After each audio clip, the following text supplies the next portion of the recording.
A peaceful afternoon in the park takes a dark turn when 11-year-old Trixie Johnson begins playing her cherished violin, only to be met with cold stares, cruel whispers, and an unexpected visit from 2 police officers.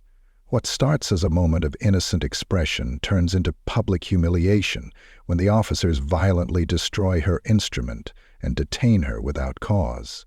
But what they don't realize is that Trixie's mother isn't just any woman. She's one of the most powerful figures in the country. As public silence turns to outrage and buried truths begin to surface, one question lingers in the air. What happens when the people with the most power are the ones you least expect? Trixie Johnson sat on the edge of the fountain with her violin case across her lap, her fingers tracing the scarred leather like it was the skin of something alive. Her eyes didn't move. She wasn't scared, not yet, but something in her gut was tight, like a knot that had been there all morning. Maybe it was the way the stares lingered longer than usual, or how a man's laugh from across the park had sounded just a little too sharp. Still, she stayed seated, still as a statue, except for her fingers, which kept moving, restless. She unlatched the case, slowly, like opening a memory. Inside lay her grandfather's violin, dull with age, but polished smooth at the edges where his hands once cradled it. Trixie's mother had offered to buy her a new one, but Trixie had refused. New ones didn't come with soul. They didn't carry the scent of pine wood and dust, or the scratch marks left behind from her grandfather's stubborn lessons. This one had seen war, love, loss, and lullabies. This one knew her. She lifted it carefully, tucking it beneath her chin, like she'd done 100 times before, and closed her eyes. The bow hovered above the strings, hesitant. Then the music began. It wasn't loud and it wasn't perfect, but it was hers, soft and searching. The kind of melody that made people look up from their phones, even if just for a second. A little girl with pigtails stopped mid-skip and tilted her head. A man with a stroller paused. Even a dog barked once and sat still beside its owner, ears perked. But not everyone stopped with wonder. Raylene Carter watched from behind her sunglasses, the lenses thick and black like her opinions. She stood beside the tennis court, dressed in her usual white skirt and crisp polo, a towel around her neck as if she'd broken a sweat, though she hadn't lifted a racket. She didn't like interruptions, especially not musical ones, especially not from children who didn't fit the scenery, as she liked to say during HOA meetings. Her lips curled like she'd tasted something bitter. "Where's her mother?" she muttered to the man next to her, someone she didn't even know well but talked to anyway because silence made her feel small. He glanced over, arms crossed. Probably in the car, or not around. Deal with it. She shouldn't be here. Not like that. Raylene shifted her weight and took out her phone. It's always something these days. She dialed. Trixie didn't hear any of it. She kept playing, swaying slightly, the way her grandfather used to when he really got into a piece. Her feet tapped. Her eyes fluttered open, catching a glimpse of the world reshaped by her sound. That man on the bench? He'd stopped scrolling. That teenage boy? He wasn't laughing anymore. It was working the way it always did, music gently bending the edge of things. Until the music broke. Not from the strings. From the silence. 2 officers strode across the grass, their shoes crunching over the dried patches. The taller one walked like he was chasing something. The shorter one lagged half a step behind, unsure of the urgency. They didn't run, but they didn't stroll either. People noticed them. That's the thing about uniforms. They change the air. Trixie kept playing, unaware. Officer Brent Walker squinted at her, already annoyed before he got close. "There she is," he said, under his breath, "playing like she owns the place." "She's just a kid," Officer Darren Hill offered, his voice low. Walker didn't answer. He didn't need to. His eyes did all the talking. They reached her just as the bow drew the final note of the piece. Trixie opened her eyes to the sight of black boots. "You can stop now," Walker said. She looked up, startled. Her hands froze mid-air. "But," she said, barely above a whisper. "I said, stop. Pack it up." Walker gestured to the case with the toe of his boot. "You're not allowed to loiter here." Trixie's brows knit together. "I'm not loitering. I'm just playing." "Exactly. Disturbing the peace," Walker snapped. Darren shifted uncomfortably beside him, not quite ready to intervene, not brave enough to speak. "Not loud," she said. "It's just music. I do this all the time." "Do you have a permit?" Walker asked. Trixie blinked. "A what?" "A permit to perform in a public space. You don't just get to show up and cause a scene." "There's no scene," she said softly. "Just me." Walker exhaled, annoyed by the fact that she wasn't crying yet. He wanted resistance, wanted her to flinch, but she stayed still, her hands gently holding the violin like it was part of her body. "Put it away," he barked. She didn't move, he said, and before anyone around them could process what was happening, Walker reached down and snatched the violin from her lap. "No!" Trixie gasped, standing, trying to grab it back. Walker stepped away and raised the violin. Darren finally found his voice. But it was too late. The sound it made when it broke wasn't even like wood. It was like something deeper, something living, a bone cracking, a voice silenced mid-scream. Trixie stood frozen, mouth open, eyes wide, chest heaving. "You can't," she whispered. "You can't do that." Walker dropped the broken pieces on the grass. "I just did." Gasps rippled through the park. No one came forward. Phones were raised, but voices stayed quiet. Trixie dropped to her knees, hands hovering over the splinters like she could piece it back together if she was fast enough. Her breath came in hiccups.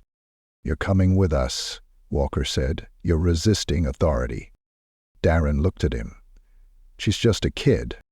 You want to explain to dispatch why we left a disturbance unresolved?" Darren hesitated. "We didn't even ask for ID." "Exactly. We don't know who she is or if she's even supposed to be here." Walker grabbed Trixie by the arm. That's when the car door slammed shut in the distance. The sound of heels on concrete, fast, deliberate, sharp. Monica Johnson walked straight across the lawn in a tailored gray blazer, her face calm, her posture unshaken. She didn't shout. She didn't run. She spoke just once. "Let her go." Walker turned. "Ma'am, this doesn't concern." "Yes, it does." "Your daughter?" he asked dismissively. Monica stepped closer, eyes like steel. "You've made a mistake. I'm just doing my job." She pulled out her credentials. Darren leaned over and read the badge first. His jaw tightened. Walker took it reluctantly, then froze. "CIA Director Johnson," she said flatly. "And you just laid hands on my daughter." Everything went quiet again. But this silence didn't belong to the park. It belonged to her. She took Trixie gently from Walker's grip, her fingers brushing her daughter's wrist. Trixie didn't speak. She didn't need to. Because her mother had arrived, and everything was about to change. The ride to the station was quiet, except for the hum of the air conditioning and the occasional crackle from the police radio. Trixie sat in the back, her small hands folded in her lap, eyes staring at the floor like she was afraid to look up and find the world had changed even more. It had. Her violin was gone. Not misplaced, not broken accidentally, but destroyed, intentionally, violently. And the worst part wasn't the sound of it breaking. It was the fact that no one stopped it from happening. Monica Johnson sat beside her, silent, her arms folded tightly across her chest. Her expression hadn't changed since the park. Not anger, not panic, just stillness. Not many people had seen her like this. That level of calm could freeze rooms. The kind of calm that signaled a storm was building behind her eyes. She wasn't thinking like a mother right now. She was thinking like someone who had power, real power, the kind that didn't shout, the kind that walked into rooms and made grown men forget how to breathe. Officer Brent Walker drove, knuckles white against the steering wheel. He hadn't said much since reading her badge. He hadn't apologized either. Maybe he thought if he kept quiet long enough, the moment would pass, like it didn't matter, like it was just another misunderstanding. Darren Hill sat beside him, his foot tapping uncontrollably against the floorboard. His jaw clenched. He glanced in the rearview mirror more times than necessary, as if checking to make sure they hadn't just imagined the credentials he'd seen. But every time he looked, Monica's reflection stared back, unblinking. When they pulled into the station's rear lot, the sun had dipped lower, casting long shadows across the concrete. Brent parked, turned off the engine, and cleared his throat like he was preparing to say something smart. But Monica had already opened her door. "Trixie," she said softly, "come on." The girl climbed out slowly, her sneakers crunching against gravel. She stayed close to her mother's side, her shoulders drawn in tight. She hadn't cried yet, not even once. Monica had noticed that. Brent motioned toward the building. "This way, ma'am." Monica didn't acknowledge him. They walked into the station through the back entrance, where a bored-looking officer buzzed them through the door without checking who they were. Inside, the lobby felt colder than it should have. Fluorescent lights buzzed overhead. A vending machine rattled near the corner. Trixie's eyes scanned the chairs, the walls, the blue-gray paint peeling at the corners. This place didn't look like justice. It looked like punishment. Darren held the door open and muttered, "This really isn't necessary." Brent shot him a look. Monica turned to face both of them. "What do you plan to charge her with?" Brent blinked. "Excuse me?" "My daughter," she said evenly. "What are you arresting her for? I assume you had probable cause?" Brent shifted. "Disturbing the peace. In a public park," she said, "while playing an instrument. An 11-year-old girl. It was a complaint call." "And did you verify the complaint before destroying her property?" Brent glanced at Darren like he needed backup, but Darren looked down at his boots. Monica stepped closer, her voice still level. "You assaulted a child and seized her belongings without warning.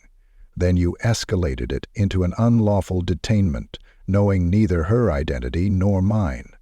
Do you understand how many constitutional violations you've committed in the last 30 minutes? Brent's mouth opened, but nothing came out. "Do you have a report number?" she asked. "Or a case file? Or is this one of those we'll just let her go and pretend it didn't happen moments you're so used to?" The room was silent. Trixie stood there watching it all. Her mother wasn't yelling. She wasn't even raising her voice, but somehow the entire building felt like it was tilting toward her. Brent tried to gather himself. "Ma'am, Director Johnson. We didn't know who you were." "That's clear," she said. "But my position has nothing to do with the injustice. You shouldn't treat any child the way you treated mine." He opened his mouth again, but she held up a hand. "You know what's worse than ignorance, Officer Walker? Arrogance. You acted without information and used force where empathy should have sufficed. That's not policing. That's ego." He shut his mouth. Darren looked like he wanted to disappear. Monica turned to her daughter. "Trixie, go wait on the bench in the hallway. I'll be there in a minute." Trixie hesitated but nodded and walked quietly through the door Darren held open for her. She sat down, hands in her lap again, silent. As soon as the door closed behind her, Monica turned back. "I'm going to be clear," she said, stepping closer to both men. "You have 24 hours to begin disciplinary review proceedings for excessive force and property destruction. You will document the incident, including body cam footage, and you will issue a formal apology, publicly." Brent scoffed. "You can't dictate how we run this precinct." Monica leaned in so close he could smell the coffee on her breath. "I'm not dictating. I'm informing you what's going to happen. Unless you want every civil liberties attorney in this state crawling up your records by morning." Brent looked away, jaw clenched. Darren finally spoke. "It wasn't right, what happened. We shouldn't have—" Monica turned to him. "Then be the first to say it out loud. Go on record. Don't let this man drag you down with him." He looked genuinely torn. Behind the glass door, Trixie sat motionless, watching a poster about community outreach as if it were a lifeline. Monica's voice softened just slightly. "She's been quiet since it happened. She hasn't shed a single tear. That's not strength. That's trauma. She's already learning what it means to be silenced for existing." Brent swallowed hard. "I want the broken pieces returned to me," Monica added. "Every single splinter. You don't get to destroy history and walk away like it was nothing." "I threw it in the trash," Brent muttered. Monica's stare turned lethal. "Then go retrieve it." He looked like he might argue, but Darren had already walked out of the room. For a moment, she and Brent stood alone. "You chose the wrong child," she said softly. "Not because she's mine, but because she mattered long before you laid eyes on her." Then she walked out, leaving him standing in the echo of his own silence. In the hallway, she sat beside Trixie, wrapping an arm around her shoulder. The girl leaned into her, finally. No words. Just weight. Just warmth. Monica looked ahead at nothing in particular. Her eyes flicked once toward the badge pinned on her chest, then back to her daughter's small hands, now empty. They would rebuild. But first they'd remember. Trixie sat in the backseat of her mother's black SUV, watching the world slide past through the window. She didn't blink much. The street lights looked like broken stars streaking over her reflection. Her fingers tapped against her jeans, soft, slow, barely a rhythm, but it was the only sound she had left. Every now and then she glanced down at her lap, where her hands rested alone. No violin, just silence. Monica hadn't spoken since they left the station. She drove with both hands on the wheel, eyes sharp, but not angry. There was something in the way her jaw was set, though, that made the air between them feel taut. Not with rage, with calculation. Things she was thinking. Trixie could tell. She'd seen this version of her mother before. Not the one who made pancakes on Sundays or snuck silly faces into texts during math class. No, this was Director Monica Johnson. The woman who spoke in classified briefings and read faces like maps. The one who never needed to raise her voice because she already knew she was right. But she wasn't saying anything now. And somehow, that felt worse. Trixie stared out the window again. They weren't heading home. They were passing through a narrow street flanked by ivy-covered brick walls. At the end of it, a tall gate loomed, iron, heavy, secure. 2 uniformed guards stood at either side. One stepped forward as the SUV slowed, his flashlight cutting through the dusk. He leaned toward Monica's window. "Director Johnson." "Evening," she said, her voice clipped. The gate clicked open without another word. Trixie sat up straighter as they entered the compound. She'd only been here once before, and never at night. The CIA Operations Annex didn't look like the movies. No towering glass skyscrapers, no glowing maps. It looked like a quiet campus. But every building had layers of clearance. Every room had secrets. The SUV rolled to a stop in a back lot behind the operations wing. Monica shut off the engine, turned to her daughter. "Come on," she said quietly. "Bring your case." Trixie looked down at the empty violin case beside her, now just a shell with nothing to protect. She picked it up and followed. They walked in silence through the underground corridor. Lights hummed above them. No one else was around. A badge reader beeped when Monica held her clearance to a steel door. It opened with a hydraulic sigh. Inside was a long room lined with shelves, drawers, and crates. It smelled faintly of metal and dust. In the center sat a table with a single white cloth stretched across it. Monica motioned for Trixie to sit. "I know you don't want to talk about it," she said, not looking at her. "But I need to know what you remember. Every word. Every action." Trixie hugged the empty case to her chest. He didn't even warn me. He just grabbed it." "Did you say anything back? As to why? Did you raise your voice?" Trixie shook her head. Monica finally turned toward her. "And you didn't move toward him?" "No," Trixie whispered. "I just froze." Monica nodded once. Then she opened a drawer and pulled out a small drive. "We're going to get the footage. I've already submitted the request for all body cam video. If they try to stall, they won't get far." Trixie stayed quiet, watching her mother the way someone watches a dam. Not because it might break, but because of what happens if it doesn't. "Sorry for this. B.S. People truly do have a gift." "I know it hurts," Monica said gently. "But it's not just about the violin. It's what it represented." Trixie's voice cracked for the first time. "It was the last thing Granddad gave me." Monica's hand hovered in the air for a moment before resting lightly on her daughter's shoulder. "Knew what he was giving you," she said. "Something no one else could take away, even now." Trixie's lip trembled, but she bit it hard. She didn't want to cry in this room. Not here. Not where her mother's name meant something bigger than family. Monica took a breath, then turned toward a cabinet and pulled out a folder. She placed it on the table and slid it open. Inside were 3 photographs. All screenshots from surveillance footage at the park, already processed.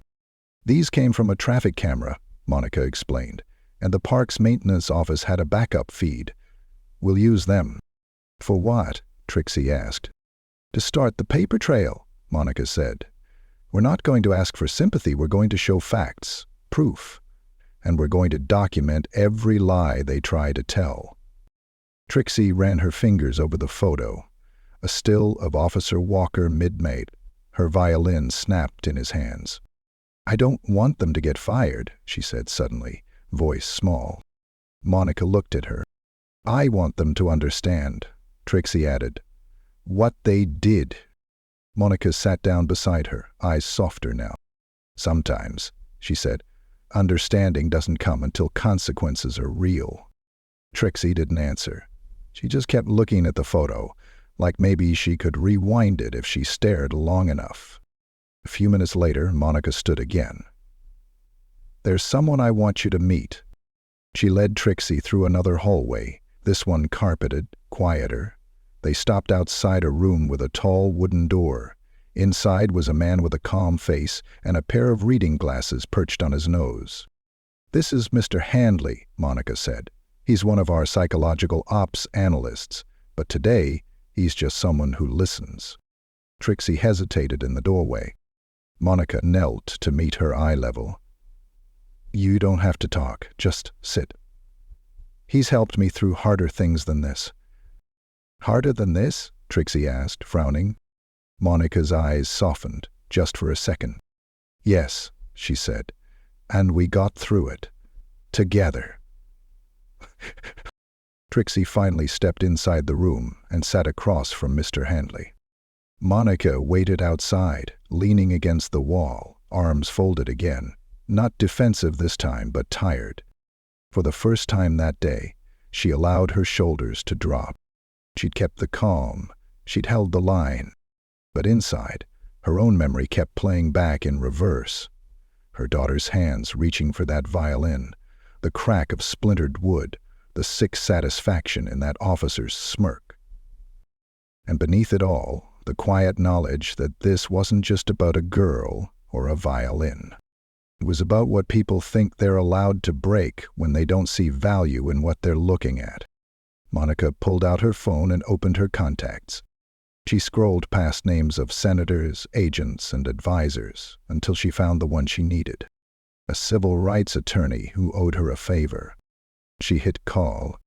It was time to bring more eyes into the room. By noon the next day, the clip had already gone viral. It wasn't long, just 24 seconds. A little girl in a red hoodie, a violin in her hands, two officers closing in, the sudden grab, the raised arm, the crack, the silence that followed. There were no names in the video, no identifiers, just a girl, a sound, and then the sound stopping. But it was enough. Enough to stir outrage. Enough to fill comment sections with disbelief, fury, and pain. Enough to make hashtags swirl like wildfire. Monica Johnson hadn't released the footage herself. Someone else had, a bystander, silent the day before, who had found their voice after a restless night. It didn't matter how it got out. Now that it had, the city had no choice but to pay attention. In the Johnson household, the atmosphere was still, but not calm. Trixie sat at the kitchen table, untouched cereal in front of her, eyes glued to her tablet. Her face was blank, but her shoulders were tight. The video looped again and again. She didn't look away. She didn't blink. Monica stood across the room, speaking softly into her phone. Yes, I saw it. No, I didn't authorize the release. Yes, we're prepared. A pause. I want to make one thing clear, she said. This isn't about saving face for the department. This is about responsibility. We don't get to act like this is isolated. Not when we've seen it before. Not when we've lived it. Trixie glanced up at her mother's voice. It wasn't sharp. It was something else. Heavy. Monica ended the call, took a breath, and walked over. They want to meet, she said quietly. Trixie blinked. Who? The chief of police, the city's attorney, maybe even the mayor. They're feeling the pressure. Because of the video? Monica nodded. Trixie looked back at the screen. They didn't care when it happened, only now that people are watching. That's often how it works, Monica said, but that doesn't mean we stay quiet. Trixie frowned. Are you going to sue them? Monica hesitated. We're exploring options, but first, I want you to speak. Trixie froze. What? Not at a press conference, not on camera, just in the room. I want them to hear you, not just see headlines. I don't know what to say, Trixie said, voice trembling. I'm not like you. You don't have to be like me, Monica said. You just have to be you. That's enough. An hour later, they arrived at the municipal building. The steps were lined with cameras and reporters, cords snaking across the sidewalk, mics pointed at anyone who looked official. Monica kept her hand on Trixie's shoulder as they moved past them, not breaking stride. A few called her name, but she didn't look back. The city seal gleamed above the entryway like it meant something more than it did yesterday. Inside, a private conference room waited, wood-paneled, air-conditioned, overly formal. There were pitchers of water and a tray of untouched muffins, like an apology laid out in carbs. 3 people sat on one side of the table. Police Chief Langston. Tall, graying, face carved from years of politics more than policing. City Attorney Dana Walsh. Poised, calculating, tapping her pen with the rhythm of someone who always has a counter-argument ready. And Mayor Greg Cartwright. Well-dressed, vaguely remorseful, the kind of man who wrinkled his brow for the cameras but kept one eye on the polls. Monica and Trixie entered without fanfare. Langston stood. Director Johnson, thank you for coming. Monica gave a small nod. I'm not here for pleasantries. We understand, Walsh said. We want to make this right. Monica pulled out a chair for Trixie, then sat beside her. Start by acknowledging what happened, she said. Langston folded his hands. The actions of Officers Walker and Hill were— Don't say regrettable, Monica interrupted. Say what it was." He paused. "Excessive and racially motivated." "Thank you," Monica said coldly. "Now, say it in public." Wash leaned forward. "We'd like to issue a formal statement. We can include Trixie's name, with your consent, and offer a settlement." "This isn't about money," Monica cut in. "It's about responsibility. My daughter has something to say." Trixie blinked, caught off guard by the sudden handoff. All three officials turned toward her. She looked at them, then at her mother, then down at the table. "I didn't do anything wrong," she said, voice barely a whisper. Langston leaned in. "We know that now." "No," she said, louder. "You should have known it then. When he grabbed me, when he broke it. You didn't care who I was. You only care now because of my mom.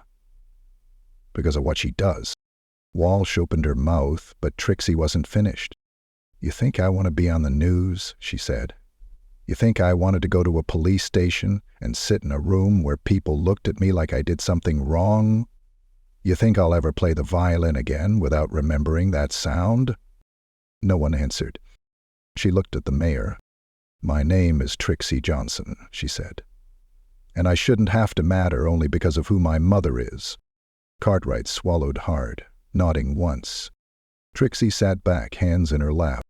Monica reached over and gently squeezed her hand. Walsh cleared her throat. "We're reviewing the officer's records. Walker will be placed on administrative leave while we conduct." "No," Monica said. "He doesn't get time off. He gets a record, a report, a consequence. And Officer Hill? If he wants to redeem himself, he speaks. On the record. Not in secret." Langston nodded slowly, understood. The meeting ended without ceremony. As Monica and Trixie left the building, the reporters swarmed again. This time, Trixie didn't flinch. She held her mother's hand and kept walking, past the microphones, past the noise. Back at home, the mail had arrived. Among the letters and flyers, one small brown envelope sat at the bottom. Trixie opened it. Inside was a folded note. No name, just 6 words written in clean, looping cursive. "I saw. I believe you. Always." And beneath that, taped carefully to the paper, a single violin string, unbroken, untouched. She held it up to the light. Her hand stopped shaking. For the first time in days, she smiled. The house was quiet again. Not the cold kind of quiet like the police station had, but the kind that lingered after something heavy has been said, where even the walls seemed to pause. Trixie sat in her room, legs crossed on her bed, the broken violin case lying open beside her like a casket. The hinges still worked. The velvet lining still held the shape of the instrument that used to be there, but the violin itself, what remained of it, was wrapped in a soft cloth on her desk, in pieces. Splinters. The bridge cracked down the middle. A string torn and coiled like a limp snake. She tried not to look at it too much, but she hadn't put it away either. Something about having it near made her feel like it still mattered. Outside her window, the sun was slipping behind the rooftops, painting long streaks of gold across the bedroom wall. A breeze moved the curtain just enough to stir the air, and for a moment, Trixie could almost imagine she was somewhere else. Somewhere quieter inside. Her phone buzzed. She reached for it, more out of habit than interest. The screen lit up with a text from a number she didn't recognize. "Saw the video. You played beautifully. Don't stop." No name, just that. A minute later, another one came in. "I donated to the fundraiser. They're calling it Trixie's Encore." Her eyes widened. She opened the link attached to the message. It was real. A small fundraiser, organized by someone named Aria Caldwell, a local music teacher who'd never even met her. The post had a picture of her holding her violin before it was taken, one someone must have pulled from the footage. Underneath, the caption read, Let's rebuild what was destroyed, one string at a time. There were over 200 donations already. Some were $5, some were $50. A few people left comments. He reminded me of my daughter. We need more music in this world, not less. This girl is strength. This girl is light. Trixie put the phone down slowly and just sat there, hands in her lap. Her throat tightened, but no tears came. She didn't want to cry. She wanted to understand why something as simple as playing her violin had turned into something so big. Why kindness had to show up after damage had already been done. Downstairs, Monica was on the phone again, pacing in the living room with her tablet tucked under one arm. Her voice was steady but firm, her professional tone.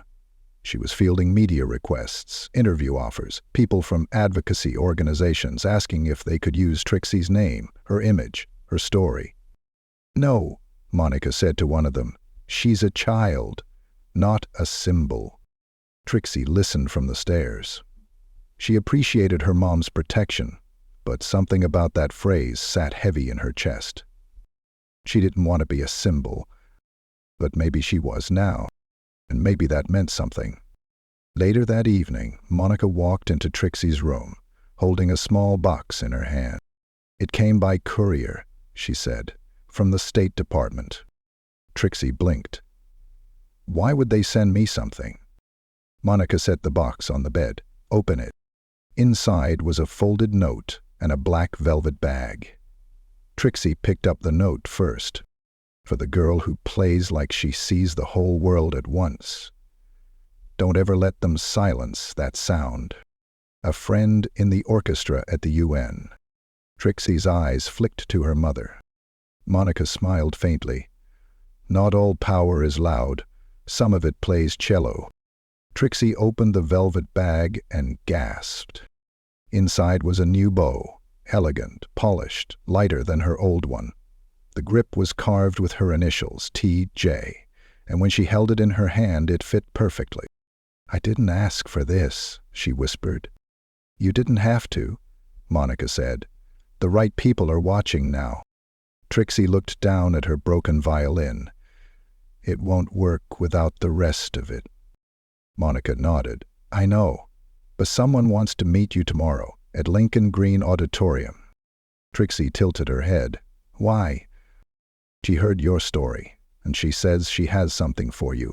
Trixie hesitated, then finally nodded. "Okay." The next day, Monica drove them across the city, past rows of old churches and blooming dogwoods, until they reached the quiet campus of the Lincoln Green Music Academy. The auditorium stood tall and wide, red brick and white trim, like a space that belonged in another century. Inside, the stage lights were off, but the room was still filled with warmth from the afternoon sun pouring through the high windows. Rows of empty seats fanned out in soft velvet reds and golds. The air smelled like wood and polish and echoes. A woman waited at the edge of the stage, her gray hair braided neatly down her back, her cane resting beside her. "Trixie," she said with a kind smile. "I'm Miss Delaney." Trixie walked up slowly. Monica stayed near the back, giving them space. "I used to run this place," Miss Delaney said, her voice smooth and low, like a lullaby with steel in it. "Long time ago." "I saw your story. I heard what happened." Trixie looked down. "I don't like being looked at anymore." "Then let me look away," Miss Delaney said gently. "But just for a moment. Look here." She reached behind her and opened a slim case. Inside was a violin. Deep brown, darker than Trixie's old one, but just as beautiful, maybe even more so. The grain in the wood looked like waves, soft and strong. "This belonged to my sister," Miss Delaney said. "She passed 10 years ago. She played in the symphony, toured across Europe. This was the last one she performed with." Trixie's eyes widened. "I can't take that." "You're not taking it," she said. "You're giving it a voice again, and I can't think of anyone better." Trixie reached out slowly, her fingers trembling just a little. The moment she touched it, something clicked into place inside her. Not just memory, not just longing, but readiness.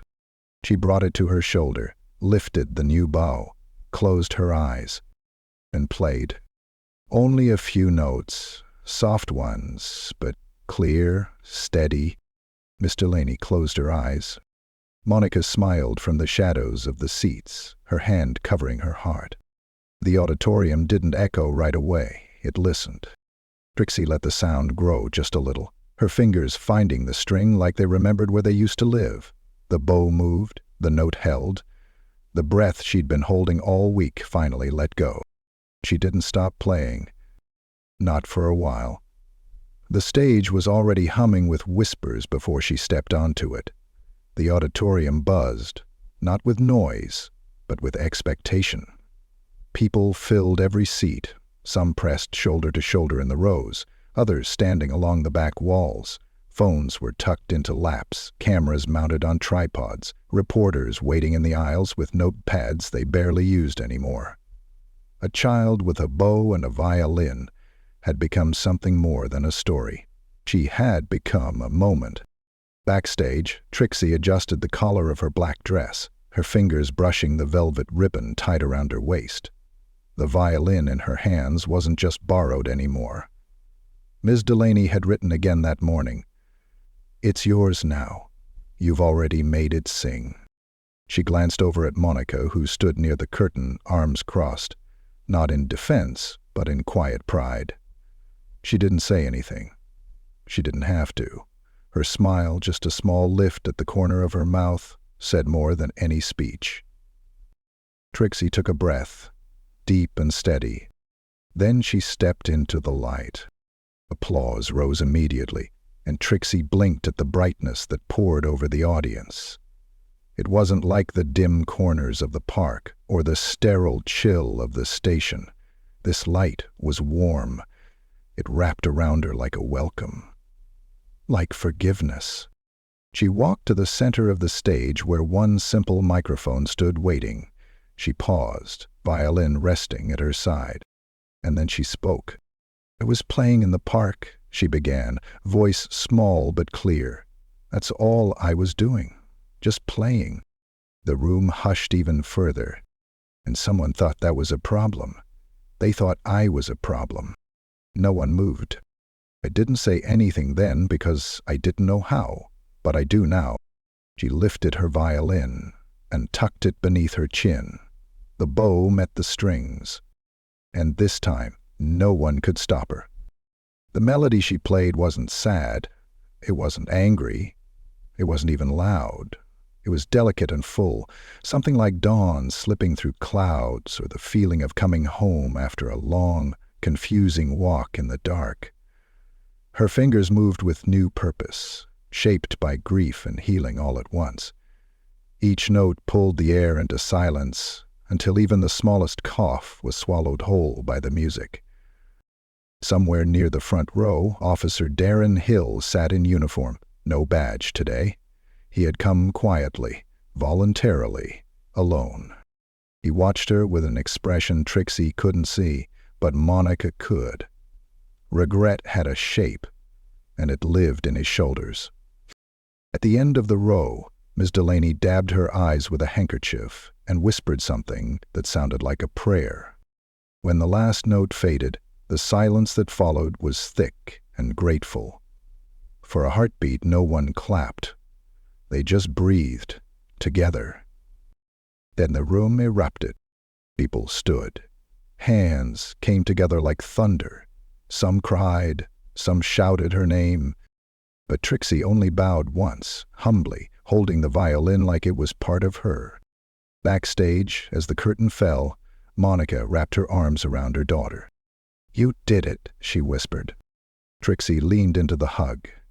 "I didn't think I could." "I knew," Monica said, "even when you didn't." "Even when you didn't." Outside the auditorium, reporters gathered like moths to a flame, but Monica held up a hand and shielded Trixie from the flashes. The only photo anyone got was the back of them walking away, hand in hand, into the golden light of late afternoon. Across the city, murals started going up. One in the downtown square showed Trixie mid-bow, eyes closed, violin cradled to her chin. Another, outside a music school, had a quote beneath her image, "She played anyway." The fundraiser exploded overnight, not just for Trixie, but for an entire new program, a city initiative called the Sound Project, aimed at placing instruments in the hands of underprivileged kids and giving them free lessons, mentorship, and performance spaces. Trixie was invited to speak at the launch. She didn't say much, just enough. If someone hadn't broken mine, she told the room, we wouldn't be here now. So maybe that's why it happened. Not forgiveness, just understanding, a kind she had grown into.